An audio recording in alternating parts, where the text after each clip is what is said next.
Hi, this is Munson with Munson Music, and we're going to talk about how you could strum through a song by Morrison called Moondance. And we're going to start out on an A minor chord and talk about a lot of different possibilities actually for different ways to do this. But the way you play A minor, first finger is going to go to the B string on the first fret, second finger on the D string second fret, and third finger on the G string on the second fret. And if you strum all those together, that sounds an A minor chord, and it sounds really, really sad. Now, one really easy way to kind of play through the first part and kind of our intro is to just use that one chord. And one of my favorite strum patterns for a 4/4 like this is down, down, up, up, down, up. So you took the A minor and just tried that out. You'd have down, down, up, down, up, down, down, up, down, up, down, down, up, down, down, down, up, down. So you can kind of use that for your intro. Now, a couple other A minors you may want to think about is if you lift off the third finger of the A minor, that sounds something called A minor 7. It sounds really groovy and jazzy. And you could also kind of take the pinky and add him in on the high E on the third fret. That's another way you could kind of play your A minor chord. So while you're on that strum pattern, you may want to think about kind of adding and subtracting A minor notes and kind of work those two.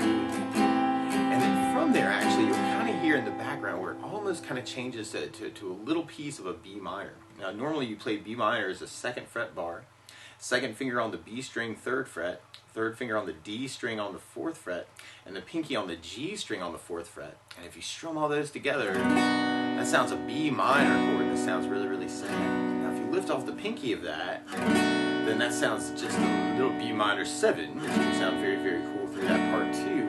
Or you could even kind of take the first finger and lose the bar and just go to the G string on the second fret, and that's like a little D major with a slide, or D major 9, I guess, because you got an E note added, but you got an A in the bass.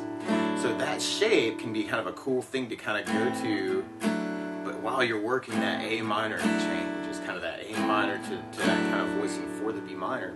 And you'll also hear this other voicing that's kind of like a little piece of a E minor chord, where you take your first finger and go to the G string on the fourth fret, second finger on the D string on the fifth fret, and third finger on the G string or B string on the fifth fret. And if you strum all those together, it's kind of like a little E minor chord, but you got the A string and the bass too. So you kind of hear these cool little hits between that and kind of that little B minor chord through that part of the guitar part. And those shapes, actually, even with the A,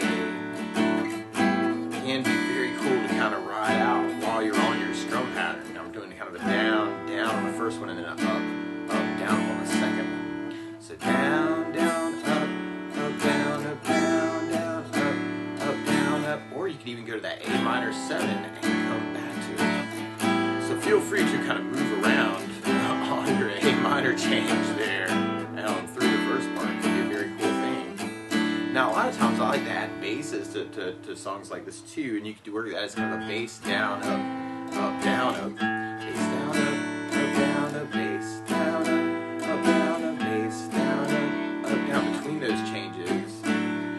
Or even kind of try and make the bass down on the first chord and then the up, down on the second chord. A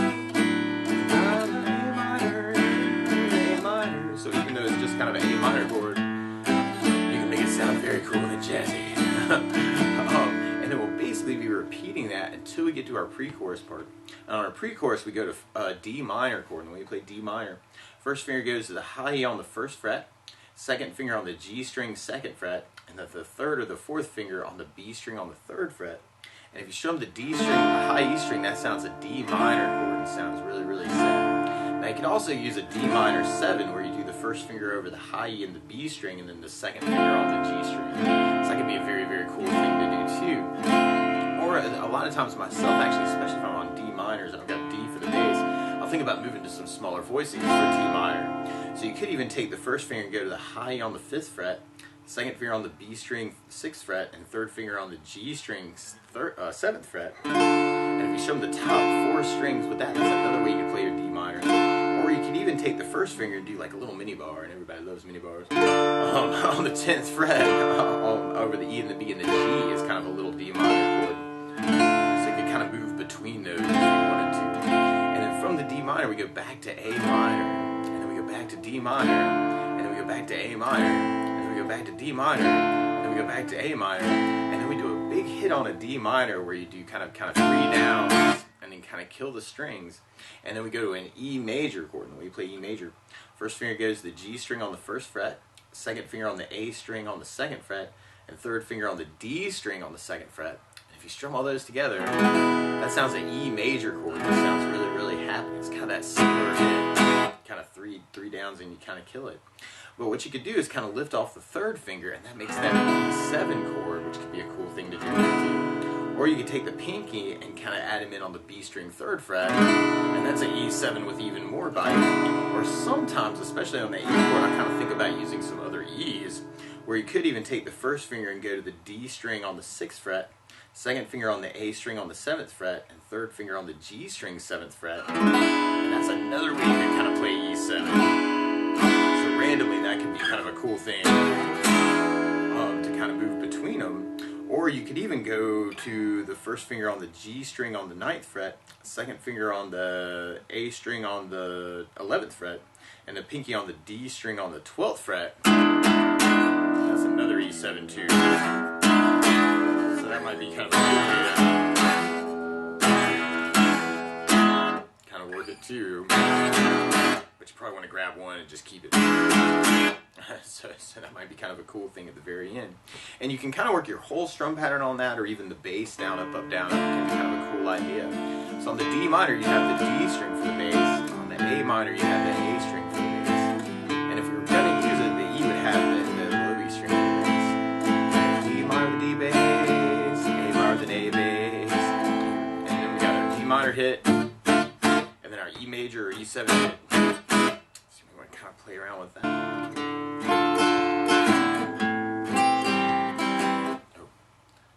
Now feel free to kind of mix that up too between those two chords. We'll talk about the other voicings for the D minor and the A minor 7.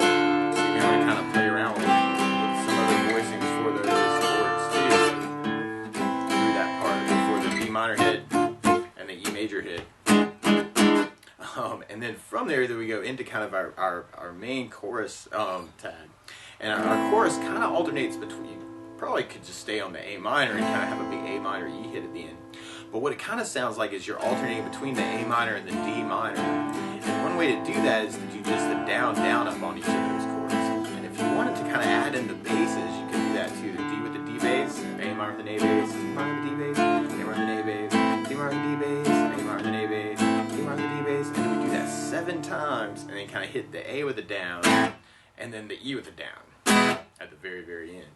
So we kind of have A minor, D minor, A minor, D minor, A minor, D minor, A minor, D minor, A minor, D minor, A minor, D minor, A minor, D minor, A, E. It's kind of that big hit. You might want to leave that ringing.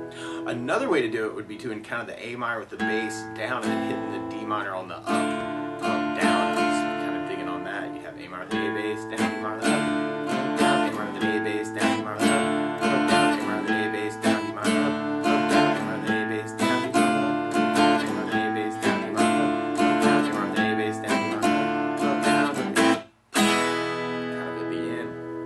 So you may want to kind of play around with that and then kind of see like how you want to kind of approach it. And then from there, then we went back to kind of our verse part. So we want to kind of play around a little bit with that too.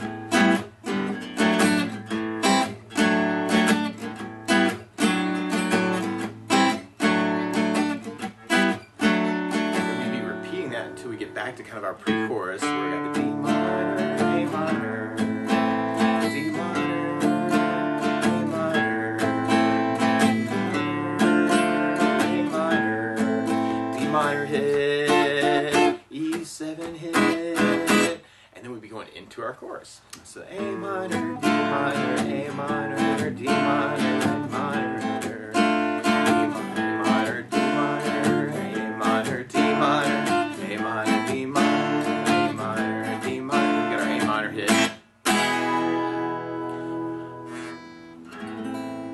But that's the basics of how you could strum through Moondance by Van Morrison. So good luck!